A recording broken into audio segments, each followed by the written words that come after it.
طيب يا جماعة، زي ما انتوا شايفين ده البرنامج بتاعي، ده الورقة بتاعتي اللي انتوا شايفينه قدامكم، ده الورك سبيس، المكان اللي انا هشتغل فيه، ده اللي هحط فيه الورقة اللي انا هبدأ ارسم عليها.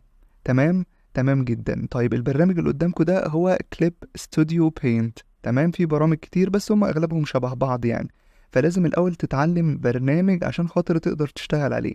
انا هعلمك اللي انت محتاجه عشان خاطر تقدر توصل ان انت ترسم منتج. انت بقى تطلع منتج ترسمه، انت بقى محتاج انك تشوف الناس التانية شغالة ازاي عشان لو في حاجة جديدة حابب ان انت تتعلمها. تمام. انا اللي انا مستخدمه بن تابلت، اللي هو اللوح البلاستيك، بس معايا القلم بتاعه وشغال ايه، برسم. طيب انا القلم بتاعي ده واللوح اللي انا شغال عليه ده ليه حجم معين، احجامه بتختلف، صغير كبير وهكذا. بس مهما كان كبير مهما كان صغير، فهو انت ايدك الحركة بتاعتك لو وصلت لاخر جزء في التابلت بتاعتك هيوصلك للمكان اللي انت عايزه. تمام، بغض النظر عن الحجم. جميل جدا. طيب في حاجتين يا جماعة، يا إما أنا بختار الأمر من هنا بإن أنا أروح بالماوس عليه وأضغط عشان أختاره، وفي أوامر بتبقى شورت كات. شورت كات يعني إيه؟ يعني بستخدم الكيبورد، بضغط مثلا حرفين مع بعض أو أمرين مع بعض أو أكتر من أمرين عشان خاطر، أو حتى أمر واحد يا جماعة عشان خاطر أقدر أوصل للأمر بتاعي. هديكم مثال بسيط. أنا أول حاجة بعملها إيه؟ تمام، بقوم جاي ضغط فايل ونيو. لو انا عملت كده هيفتح لي الحاجة اللي انتوا شايفينها قدامكم في اوبشنات. هو بيقول لي من الاخر الورقة بتاعتك دي انت عايز يبقى شكلها عامل ازاي. طيب جميل. انا مش عايز اعمل فايل ونيو. شايفين جنب نيو في ايه؟ كنترول بلس ان. فانا هضغط على الكيبورد كنترول بلس ان، هيظهر لي الايه، الاوبشنز بتاعتي دي. انا راجل عايز ارسم اعمل illustration، فهو جايب لي هنا التمبلتس، بيقول لي والله البروجكت بتاعك illustration ولا مثلا كوميك ولا printing of fanzine، او الفكرة كلها ان اي حاجة بتستخدمها هيديلك options معينة ليها. تمام. طيب جميل. اسم الالستريشن بتاعك ايه؟ الفايل هيبقى اسمه ايه؟ والله انا عايز اسميه تيست. تمام. طيب انت في حاجة معينة عايز تشتغل عليها؟ يعني مثلا عندك هنا 1000 في 1000، 800 في 600، 1024، فدي حاجات تمبلتس. انت عايز حاجة من دول ولا عايزها كاستم؟ عايز انت اللي تدخل الايه، الابعاد بتاعتك. طب الابعاد بتاعتك بايه؟ بالسنتيمتر ولا بالملي ولا بالانش ولا بالبيكسلز؟ تمام. طيب دي برضو اختيارات انت بتختارها. انا بختار البيكسلز عشان خاطر انا يهمني ريزوليوشن، يهمني نقاء الصورة. تمام. طيب نقاء الصورة ده جاي اسمه منين؟ اللي هو الريزوليوشن 300. 300 دي يا جماعة هي الحاجة الستاندرد عشان خاطر اقدر ارسم صورة على الكمبيوتر واحطها اونلاين. فال 300 ديت هي الحاجة الستاندرد. ريزوليوشن جميل. طب ايه المقصود بريزوليوشن اصلا يا جماعة؟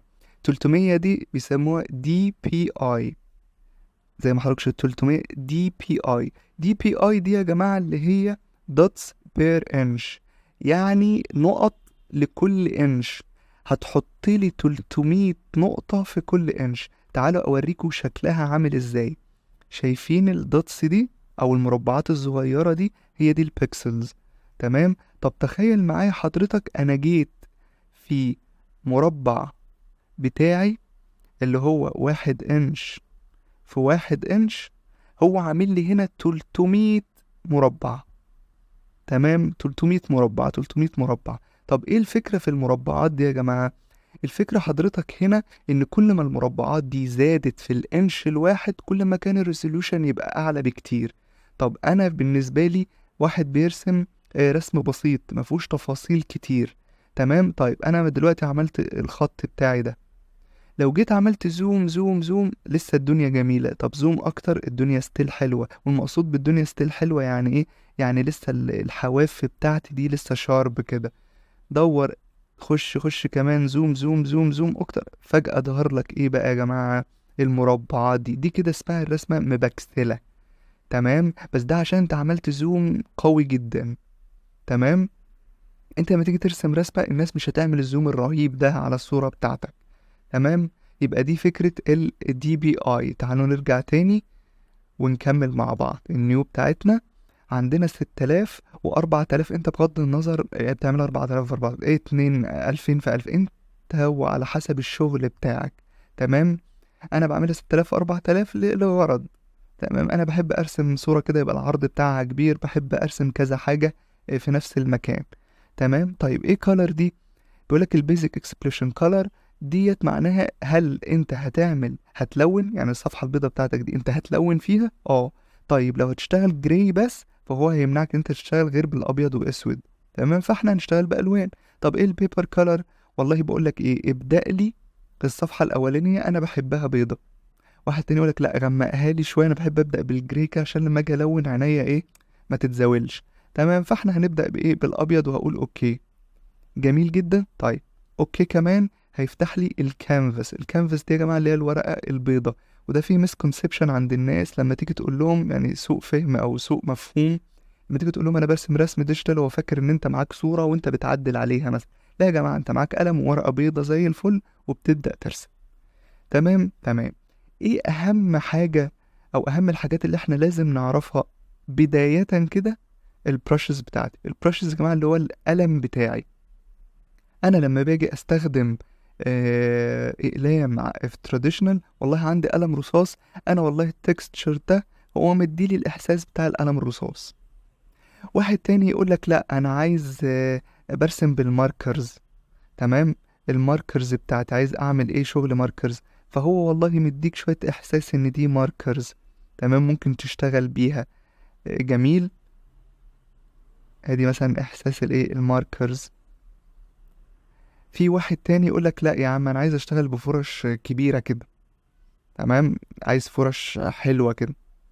فتيجي مثلا تشوف له فرشة جميل، راجل بيرسم مثلا الوان مية، الوان باستل. الحاجات دي شايفين مثلا الشاركول ده اللي هو الفحم. الفحم ده يا جماعة هو بيديك احساس الفحم وانت شغال. تمام. يديك التكستشر بتاع الفحم. جميل. طب ده الكريون. دي كلها حاجات يا جماعة شغل تراديشنال. هو بيديك الفيلينج بتاع اللي هو انت تقدر ترسم تراديشنال على الديجيتال اللي قدامك. طب التشوك ده اللي هو الطباشير. انا عايز احساس الفيلينج التكستشر بتاعي كاني ماسك طباشيره وبرسم على الايه على البورد بتاعتي. طب الباستيل. الباستيل دي اللي هي الالوان الباستيل. تمام. اخترت لون وعايز مثلا اشتغل شغل باستيل، فهو بيديك الاحساس ده على الورقه. فانت بتختار الحاجه اللي تناسبك. تمام. بتختار الحاجة اللي تناسبك. جميل. طيب دي البراشز بتاعتي، بس كل براش من دول انا مثلا هستخدم البن هنا عشان عايز ابدأ ايه ارسم سكتش بتاعي. تمام. السكتش بتاعنا بختار سي لون معين، سي خلينا لسه في الاسود. طيب في هنا بقى حاجات، انت وانت بترسم تراديشنال انت لما بتضغط جامد ممكن تعمل لون اسود غامق بالقلم رصاص، لما بتضغط بالراحة تعمل لون جراي. طب انا اعمل ده ازاي هنا؟ ما انا محتاج برضو نفس الاحساس ده. تمام. شايفين كلمة brush size دي الفرشة بتاعتك او القلم بتاعك الحجم بتاعه قد ايه؟ فانا لو قللت شوية الحجم بتاعه شايف صغر ازاي؟ طب لو زودت 100 في 2000 شايفها كبر ازاي؟ تمام. فانا بتحكم في ايه؟ في شكل وحجم البرش بتاعتي. وطبعا ليها شورت كات. يعني ايه؟ يعني أنا لو ضغطت دال وجيم بيقلل ويكبر السايز بتاع البرش. حرف الدال في الكيبورد والجيم في الكيبورد. تمام. طيب شايفين مع ان انا باللون الاسود بس ليه هنا اللون جراي؟ هنا بقى يا جماعه بنتكلم في حاجه اسمها البريشر سنسيتيفيتي. عشان انا بستخدم لاب بستخدم تابلت، فالتابلت ليه حساسيه معينه. لو ضغطت جامد هيديني اللون الاسود، لو ضغطت بالراحه شويه هيديني اللون الايه الجراي. طب البريشر سنسيتيفيتي دي ليها حاجتين مسؤوله عنهم، اللون وتغييره والحجم وتغييره. البرش سايز هنا لو انا ضغطت على السهم هنا مكتوب بين بريشر. يعني ايه بين بريشر؟ يعني لو ضغطت جامد السايز هيكبر، لو ضغطت بالراحة السايز هيقل. جامد يكبر، بالراحة يقل. تمام. طيب الاوباسيتي مسؤولة عن الالوان. تمام. لو هنا البين بريشر لو ضغطت جامد اللون يبقى الاسود الغامق، لو ضغطت فاتح لو ضغطت بالراحة اللون يقلب ايه جراي شويه، وكل شويه اضغط اكتر يقلب اكتر، اخف اكتر يقل. طيب انا عايز اوريها لكم ايه احسن من كده. هقفل البين بريشر تمام خالص هنا وهنا. لو ضغطت كده، ضغطت جامد، ضغطت بالراحه، هو اللون الاسود، هو اللون الاسود. وضغطت بالراحه، ضغطت جامد، مش هتفرق معايا، مش هيقلب من كبير لصغير. ليه؟ لان انا قفلت البرش سايز هنا. لو عملته كده هيبدأ يعمل معايا ايه؟ كبير وصغير، كبير وصغير. ان والاوباسيتي لو عملت على البين بريشر هيبدأ يعمل لي اسود في جراي، اسود في جراي. تمام. فهو احنا بنعمل سيميوليشن عشان خاطر نوصل للاحساس اللي هو التراديشنال على قد ما نقدر، يبقى فيه تحكم.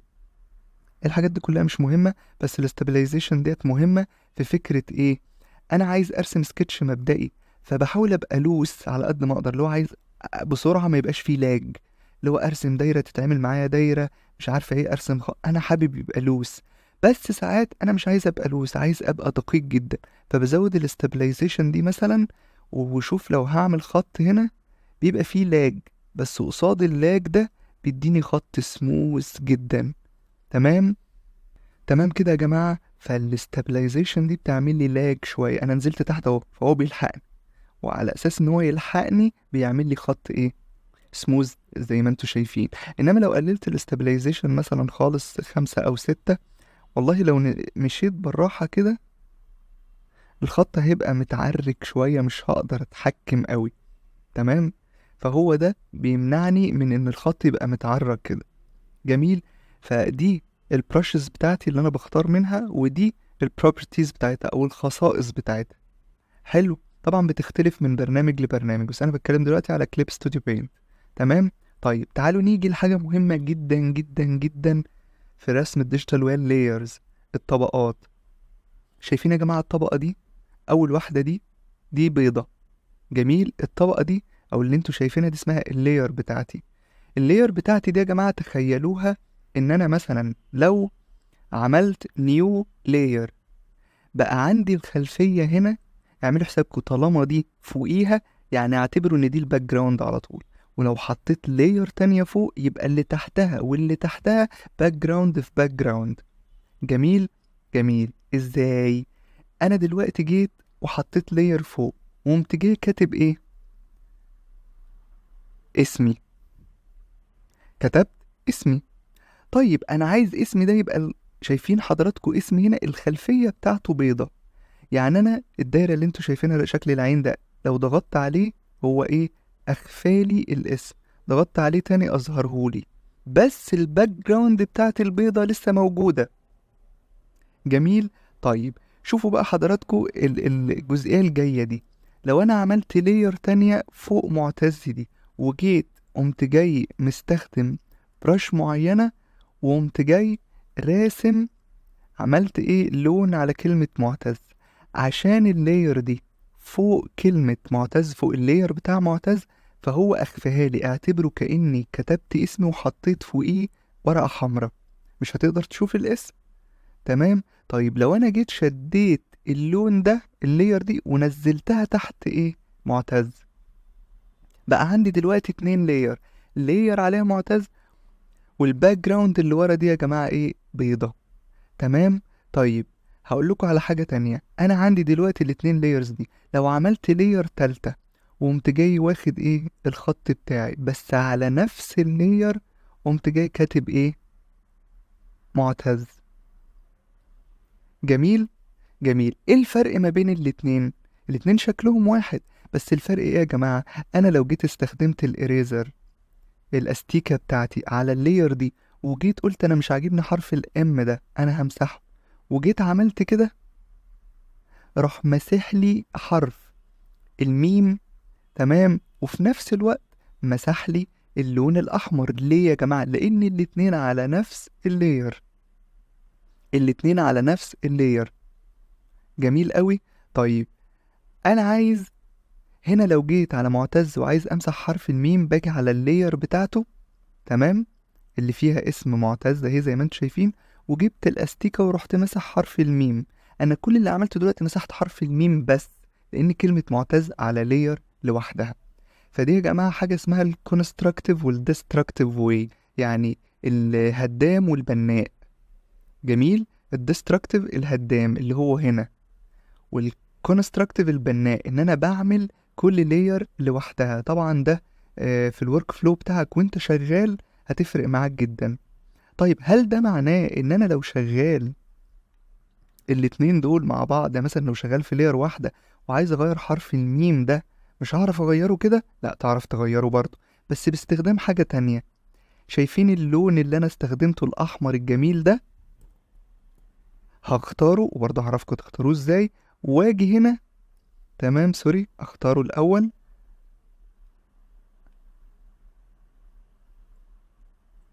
واجي استخدم البرش بتاعتي لان انا كنت مستخدم الاريزر. واجي هنا يا جماعة واقوم جاي ملون على حرف الميم. واجي تاني اختار الاسود واقوم جاي عامل حرف الميم بتاعي. تمام. بس لما اللايرز او الشغل بيكتر في الجزئية دي، حرفيا انت ما بتبقاش عارف تعمل ايه. فبيفضل ان انت تشتغل على هيئة layers و constructive way. جميل. طب تعالى نشيل كل الجميل ده من هنا. طب تعالى اوريكم مثال تاني. تمام. انا عملت layer هنا، وبعد كده عايز اعمل دايرة. مثلا انا عملت الدايرة اللي قدامكم دي، هي مش دايرة قوي يعني. جميل. وعايز الدايرة ديت ارسم تحتها، تمام، الظل بتاعها. فبقوم جاي عامل ايه؟ انا ستيل مثلا كل ده ما تدورش يعني ايه، ما تشوفش من الشمال انا بعمل ايه. انا هقول لك على كل القصه دي دلوقتي. انا حطيت لون جوه الدايره دي. طيب جميل. لو انا عايز ارسم الظل بتاعها تحتها، تمام، طيب هاجي هنا تحتها وهجرب مثلا اجيب اللون الاسود بتاعي وانا لسه على نفس اللاير. مش عارف اظبطها قوي ان يبقى شكلها تحتها. تمام. انا مش عارف اظبطها ان يبقى شكلها تحتها قوي. هل بقى لازم اجي تحت هنا واقعد اقلل واعمل مش عارف ايه؟ برضه غلط. تمام. فبقوم جاي عامل ايه زي ما عرفتكم؟ بعمل نيو لاير واحطها تحتها، واي شغل انا هشتغله، شوفوا مع اني داخل هنا اهو انا برسم وبس مفيش حاجه ظاهره، بس شايفين ليه؟ عشان انا اللاير هنا تحت الكوره بتاعتي. تمام. طب تفتكروا انا لو شلت الكوره، شايفين المنظر؟ ليه؟ لان الكوره طالما هي فوقي، فوق طالما الكوره فوق اللاير، فهي مداريه اللاير اللي تحتها، مداريه اي حاجه انت بتعملها في اللاير اللي تحتها. تمام. لو قعدت اتشقلب هنا للصبح هيظهر لي بره هنا. تمام. طالما طلعت بره، اي هتشقلب جوه هنا مفيش اي حاجه هتحصل، بس لو شلت الكوره هتلاقي الشقلبه كلها. انما لو حطيت الكوره الدنيا زي ما انت شايف. تمام. فلازم تبقى عارف ان اللايرز ديت من اهم الحاجات اللي انت ممكن تشتغل بيها وتحتاجها. طيب في حاجه اسمها الكالر ويل. الكالر ويل بتاعتي اللي هو الالوان اللي انت شايفها دي. تمام. بتفرق طبعا في حاجات كتير، بس انا هعرفكم الايه الستاندرد بتاعها. عندك اللون الاحمر والدرجات بتاعته. تمام. الدرجات بتاعته يعني ايه؟ لو جينا قسمنا الجزء ده افقي كده، افقي، فاللي انتوا شايفينه فوق ده، ده كله الالوان الفاتحه. برضه مش هتكلم عن الالوان قوي، بس هي الالوان الايه الفاتحه. تمام. لو جينا في النص التحتاني ده، كلها درجات احمر، بس الوان غامقه. طب لو جينا قسمناها طولي، الجزء ده الوان دي ساتيوريتد، يعني مش مشبعه قوي باللون، داخله في الجريات. كل الصف اللي على الشمال ده يا جماعه ده الجراي بتاعي، كل ده جراي. جراي. ولما اجي اتكلم عن الالوان هعرفكم القصه ديت ليه الجراي ده موجود. كل لما ادخل يمين، انا في الاحمر بقى بيبقى مشبع جدا جدا باللون احمر، اللي هو الاحمر خالص. يبقى لو قسمناها نصين افقي، الجزء اللي فوق الفواتح واللي تحت الغوامق.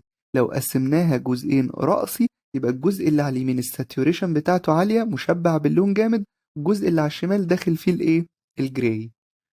تمام. تمام. عندي الالوان كلها هي زي ما انتوا شايفين. تمام، انا جزء في الجزء المشبع. لو جيت هنا انا كده فاتح وفي نفس الوقت دي ساتوريتد. انا هنا غامق وفي نفس الوقت ساتوريتد. جميل، يعني مشبع باللون.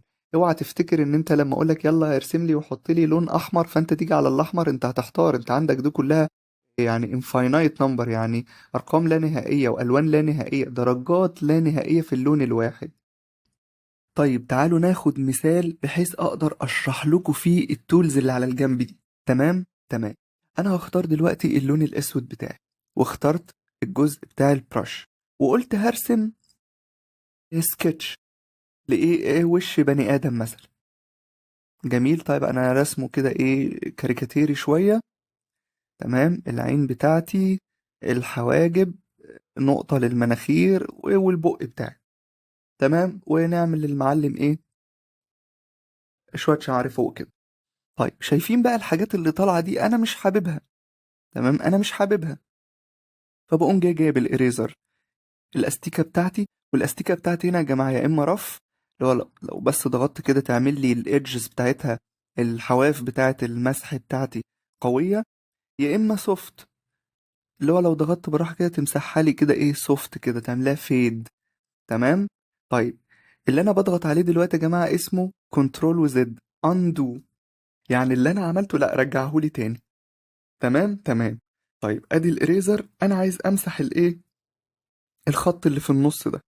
فبقوم جاي مستخدم دال وجيم عشان خاطر اقلل وازود البرش سايز بتاعتي. حلو قوي. طيب حلو قوي. امسح لي دي كمان، والله امسح لي برضو الجزء ده، امسح لي اللي طالعه دي، امسح لي دي. حلو قوي. تعالى كده ازوم، عايز اشوف حاجه. باجي فوق هنا يا جماعه على الزوم ان والزوم اوت. لو طلعت لفوق كده انا ضاغط على التابلت يا جماعه، لو طلعت لفوق هنا بعمل زوم، نزلت لتحت كده بعمل زوم. لو عملت كنترول وبلس يعمل لي زوم ان، عملت كنترول وماينس يعمل لي زوم اوت. تمام يا جماعه، فانت عندك الطريقتين اهم.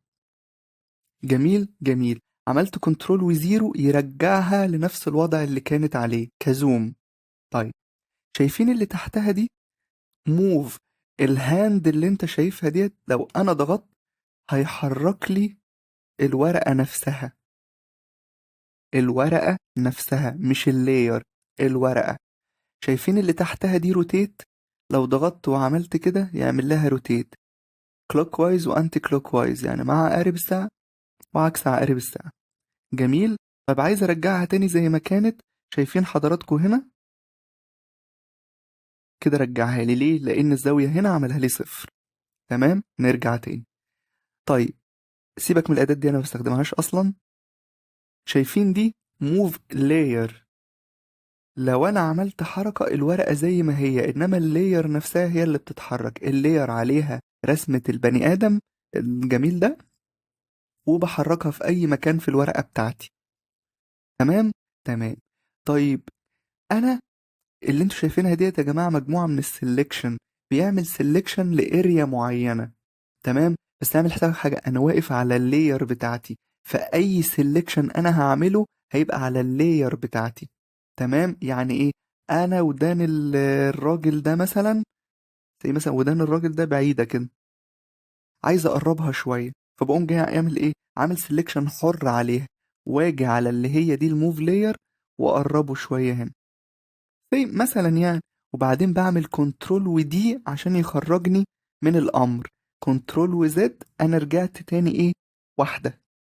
وشايفين بعد ما عملت السلكشن تول جايب لي اوبشنز تحت كتير، بيقول لي والله السلكشن بتاعك ده انت عايز تعمل فيه ايه.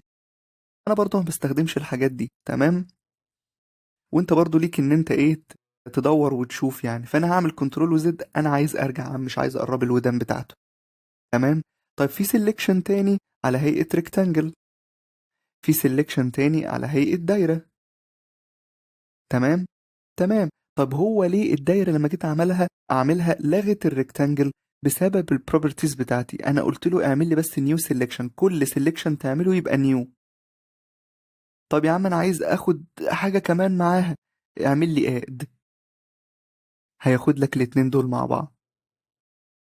تمام. وطبعا ليها شورت كاتس برضو عشان لو عايز تعمل اد وهكذا، بتضغط الت وتقوم جاي عامل مساحة تانية. حتى لو انت جاي هنا وعملت مثلا دي وانت مختار السنجل دي، لو جيت عملت تاني انا كده ايه، ضغطت بس في النص كده بحرك السلكشن، عايز السلكشن مثلا في الحتة دي، شايفين لو عملت سلكشن تاني بره لغالي دي. طب انا عايز اوسع السلكشن ده، قلت لك يا تعمل اد يا اما تضغط الت وتعمل تشوف مثلا عايز تدخل الحاجب. انت لما عملت الت انت كده عملت سبتراكت. سبتراكت يعني طرحت الجديد من القديم. عملت شيفت دخلت الحاجب. يعني شيفت هي بمثابة الاد والالت هي بمثابة السبتراكت. تمام، عايز تطرح سيلكشن او عايز تزود سيلكشن. جميل. اقولها لكم تاني ببساطة شديدة، اللاسو انا دخلت الراجل ده كده وعايز اعمل عينين الاتنين يبقوا معايا. تمام، وقوم جاي عامل الاد دي وقوم جاي ايه مدخلها في السلكشن. طب انا مش عايز العينين والحواجب، قوم جاي اعمل السبتراكت اللي جنبها دي واخرجها من السلكشن. تمام، عايز ادخل الحواجب بس بضغط شيفت، ده شورت كات شيفت وادخلها في السلكشن. عايز اطرح الحواجب بضغط الت واخرجها من السلكشن. تمام يا جماعة. تمام. طب ايه الماجيك دي بيسموها الماجيك واند. ماجيك واند دي انا في اريا معينة عندي زي مثلا الدايرة دي وعايز املاها بلون. بس انا لو عملت الماجيك واند دي وضغطت بره كده هيختار لي البيج كلها، الصفحة كلها. ليه بقى؟ لان طريقة عمل الماجيك واند دي ان انت لازم يبقى السيرفس بتاعك مقفول، يعني الدايرة مقفولة ما فيهاش خرم يعدي منه. انا ضغطت في وسط الدايرة ليه؟ لان انا قافل الدايرة فاختار لي الدايرة. ده برضو من ضمن السلكشن يا جماعة، يعني تول للسلكشن الاختيار. تمام، وعايز ارسم مثلا جواها لون معين فاخترت البرش بتاعتي وعملت اللون ده. شوفوا يا جماعه انا برسم بره اهو بس عشان اعمل سلكشن جوه فهو بيعمل لي اللي جوه بس. تمام تمام. طيب نرجع تاني. لو انا قمت جاي ماسح بس، شوفوا يا جماعه مثابه نقطه بس خفيفه كده من هنا وجيت على الماجيك واند قمت جاي عامل جوه، هيختار لي برضه كل اللي بره. ليه؟ لان انا مش قافل الدايره بتاعتي. تمام، فلازم تبقوا فاهمين الجزئية دي. طيب، يبقى معنى كده لو انا عايز اعمل فيل املى الوش ده بلون، انا والله البتاع ده رسمته وعايز املاه ايه بلون معين. تمام، لون السكن مثلا يعني. طيب قدامك كذا حل. الحل الاولاني ان انت تجيب برش وتقعد ايه تلون جوه، ده الحل الاولاني. الحل التاني انت تجيب دي اللي هي الفيل وتقوم جاي ضاغط جوه وقوم جاي عامل لك اللون، بس زي ما قلت لك هيملالك الصفحة كاملة. هيملالك الصفحة كاملة. جميل. ليه؟ لأن أنت مش مقفلها. بس لو جيت عملت فل في الشعر بس أنت كده زي الفل. ليه؟ لأن الشعر ده أنا مقفله. أنا مقفله. طيب لو جيت قمت جاي راسم هنا، قمت جاي عامل إيه؟ مقفل الودان كده ومقفل الودن دي من هنا. تمام، مشيك على كل حتة عندي. شيكت قمت جاي جايب الفيل دي وحطيت هنا. طبعا هو مختار ايه، اختار دي واحطها هنا. حلو قوي كده يا جماعة، حلو قوي. نرجع تاني حاجة بتاعتنا. جميل. طيب انا عندي البلند وهفهمكم يعني ايه بلند دلوقتي، بس خلينا لسه في الجزء بتاع إيه. خلي بالكم الفيل هنا لما بيجي يعمل فيل في التول دي بالذات هو بيختار فير only to editing layer، هو شغال على ال editing layer. فلما بيعمل فيل هنا هو عامل حسابه ان هو هيسيب السكتش بتاعي ايه موجود باللون المختلف اللي انت عملته. بس في برامج تانية لما تيجي تستخدم الفيل هيقوم جاي مالي لك الصفحة كلها. تمام. طيب انا دلوقتي لو خدت اللون ده قمت جاي جايب البرش بتاعتي وعامل كده كده، يبقى انا شغال ديستراكتيف يا جماعه زي ما عرفتكم. انما هقوم جاي عامل لاير تحت من هنا، نيو لاير تحت اللاير بتاعتي، وارسم الرسمه بتاعتي كده. يبقى اللون بتاعي انا ضامن ان انا عامله تحت، في اي حاجه فوقيه هتبان، اي حاجه فوقه هتبان يا جماعه. تمام. اختار لون تاني واعمل ايه، الشعر ده مثلا يعني. طيب انا دلوقتي عايز اعمل آه الشادوز بتاعتي مثلا، عايز اختار الشادوز، فبختار الشادوز بتاعتي. طبعا ما نركزش برضو في الجزئية دي، انا بعرفك دلوقتي التولز بتاعتي. الشادوز بتاعتي، الراجل ده عنده تحت مناخيره هنا شادو، الراجل هنا في الجنب عنده شادو كمان. تمام. تحت بقه في نقطة شادو، في هنا شادو، شادو جنب ده، جنب ده. المهم، طيب انا الشادوز دي دلوقتي شايفين الايدج بتاعها، الايدج بتاعها هارد جدا. انا عايز الايدج بتاعها يبقى سوفت، فبختار هنا البلند. البلند دي المقصود بيه ان هو بيحط لي لونين جنب بعض، بياخد الترانسيشن ما بينهم، بيخلي اللي ما بينهم سوفت، بيخلي اللي ما بينهم يا جماعة سوفت. تمام. انا عندي دي كلها والله، عايز بس الجزئية اللي تحت دي تبقى هي السوفت، وسيب اللي فوق زي ما هو هارد. حلو كده يا جماعة. فهو ده البلند، هو بيدخل لي اللونين على بعض. عندي مثلا اللون ده، وسي عندي اللون ده، وعايز اعمل جراديشن ما بينهم، عايز اعمل ايه، ترانسيشن ما بينهم، عايز اخليهم يعملوا بلند، الاتنين يدخلوا على بعض. حلو قوي. طبعا في طرق تانية هتتعلمها، بس يعني ايه، دي اسهلهم. فهو بيعمل بلند ما بين اللونين. تمام. طيب اللي جاية، والله انا عايز اعمل ليكوفاي. ليكوفاي ده يعني ايه، يعني الحاجة بتاعتي انا مش عاجبني اوي كده، عايز ازودها منها، عايز اعملها هيئة قلب، بس لسه مش هقعد ارسم ايه من اول وجديد. فايه، ظبطها لي كده، الليكوفاي ديت هيظبطها لي. بيعدل على اللاير بتاعت، بيعدل على الحاجة اللي موجودة قدامك. بس اعمل حسابك في حاجة، لو عملت على الوش هنا وعملت كده، اعمل حسابك ان الدماغ في لاير تانية، يعني السكتش في لاير تانية. حلو يا جماعة. حلو قوي. طيب مش كل الحاجات دي زي ما قلت لك احنا بنستخدمها في، مثلا دي اللي هي الفيجرز. لو عايز ارسم دايرة، تمام، بضغط شيفت مع الإيلابس دي بقى. انا وانا بسحب كده، هو اصلا في العادي مكتوب إيلابس زي ما انتوا شايفين، إيلابس. فانا بقوم جاي ضاغط شيفت عشان يبدأ ايه، يحولها لي لدايرة. في الريكتانجل بتاعي. تمام. طبعا كل حاجة ليها الايه، البرش سايز بتاعها. والله عايز تكبر خالص، عايز تعملها لي كده تبقى الإطار بتاعها كبير، والله عايز الأوباسيتي بتاعتها تبقى قليلة. انت بتبدأ تلعب لحد ما توصل للحاجة اللي انت عايزها. طيب دي السيمترية. يعني مثلا حاجة من الحاجات، طبعا في المسطرة، مسطرة بكيرف، مسطرة مش عارف ايه. انا بستخدم بتاعت السيمترية. في طبعا جايد عايز تشتغل عليه، هو بيحط لك جايد، لانك لو بتيجي مثلا عايز تشتغل في جزئية معينة ما تطلعش براها. في البرسبكتيف رولر ديت اللي هي بتحدد لك البرسبكتيف بتاعك. تمام. وفي السيمتري، السيمتري رولر دي يا جماعة اللي هي لو انا عندي شكل بسيمترية. يعني شكل بسيمترية، عندي وش مثلا بني آدم، بضغط وش بني آدم وعايز أرسمه مثلا، أو جمجمة، أي حاجة عايز أعمل إيه، اللي بعمله في الشمال هيتعمل في اليمين. تمام. اللي بعمله في الشمال هيتعمل في اليمين. أي حاجة هتعملها هنا هتتعمل هنا.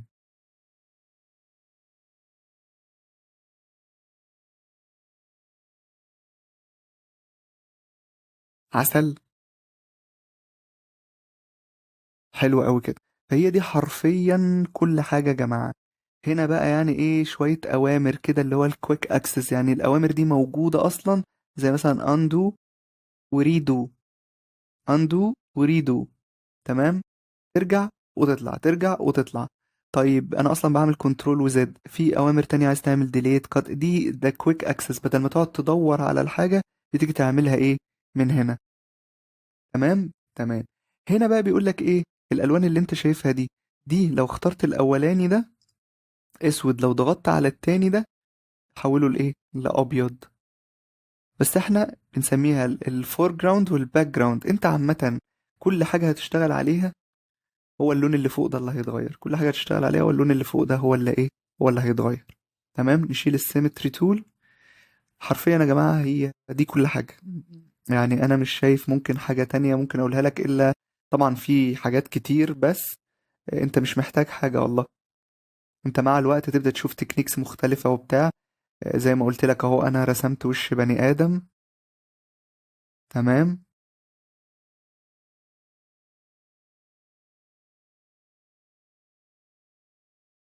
حلو قوي. وزي ما قلت لكم عملت لاير تانية حطيت فيه اللون بتاعي. تمام. بغض النظر يعني. مليت الوش باللون وعملت الشعر هنا بلون تاني. عايز تعمل لاير تانية فوق دي عشان خاطر ما تبوظش دي وترسم الشادوز مثلا. جميل. في حاجة كمان يا جماعة، انا لو جبت لون مثلا تاني وعملت كده بيخرج بره اللون بتاعي. يعني ايه بيخرج بره اللون بتاعي؟ انا عايز لما اجي ارسم الشادوز ما تطلعليش بره كده، مش هقعد امسح. تمام. فانت بتقوم جاي عامل ايه، بتحط لاير فوق السكين دي اللي هي فوق البيز لاير بتاعتك، وتضغط على دي، اسمها كليب تو لاير بلو. كليب تو لاير بلو دي يعني ايه؟ بلو اللي انت اي لون هتستخدمه هتيجي ترسم ما انتش طالع بره. زيها زي الماجيك واند كده لما تختار. تمام. دي برضو حاجة من الحاجات اهو احنا ماشيين. لو انا مثلا زي ما قلت لكم عايز ارسم الشادو، لو عايز اخد الكالر ده، انا اللون ده عايز ارسم الشادو بتاعه، بس انا دلوقتي في اللون الاحمر عايز اللون ده، فبضغط الت واضغط على اللون هيجيب لي اللون هنا، وانزل تحت شوية مثلا عايز ارسم الشادوز بتاعتي زي ما قلت لكم، ادي مثلا الشادوز بتاعتي.